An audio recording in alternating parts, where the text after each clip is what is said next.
আসসালামু আলাইকুম বন্ধুরা। আজকে আমরা স্টিম লাইনের বল ভাল্ব চেঞ্জ করব।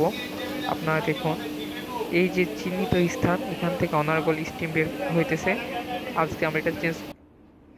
তো বল ভাল্ব পরিবর্তন করতে গেলে সর্বপ্রথম আমাদের ফ্লাঞ্জ খুলতে হবে। ফ্লাঞ্জ থেকে বল ভাল্বটা আলাদা করতে হবে। সেক্ষেত্রে আমাদেরকে প্রথমে যে ফ্লাঞ্জের সাথে নাট বোল্ট আছে সেটা খুলতে হবে। দেখুন, নাট বোল্ট অনেক গরম হওয়ায় আমরা খুব সতর্কতার সাথে কাজ করছি।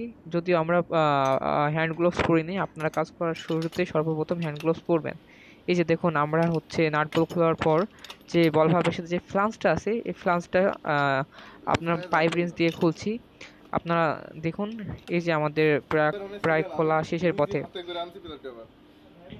এই যে আমাদের বল ভাল্বের সাথে যে ফ্লাঞ্জ, এটা খোলা হয়ে গেছে। এখন আমরা বল ভাল্বটা খুলবো। এটা হচ্ছে আমাদের সেই পুরাতন বল ভাল্ব, যেটা দিয়ে স্টিম লিক করতো। আপনারা দেখতে পাচ্ছেন যে বল ভাল্বটার কি অবস্থা। আপনার গ্যালন থেকে লিক করে। এই যে আমরা নতুন বল ভাল্ব এখানে সেটিং করে দিয়েছি। আমরা এখন টাইট দিচ্ছি এটা। আমাদের টাইট দেওয়া প্রায় শেষ। আমাদের অপর সাইডে যে গ্লোব ভাল্বটা ছিল, স্টিম ভাল্ব যেটা বলে থাকি, ওইটা আমরা পরিবর্তন করার জন্য চেষ্টা করতেছি। অবশ্যই আমরা নতুনটা লাগাইছি। এখন লাগানোর পরে আমরা এখন সেটিং করার কাজ করতেছি।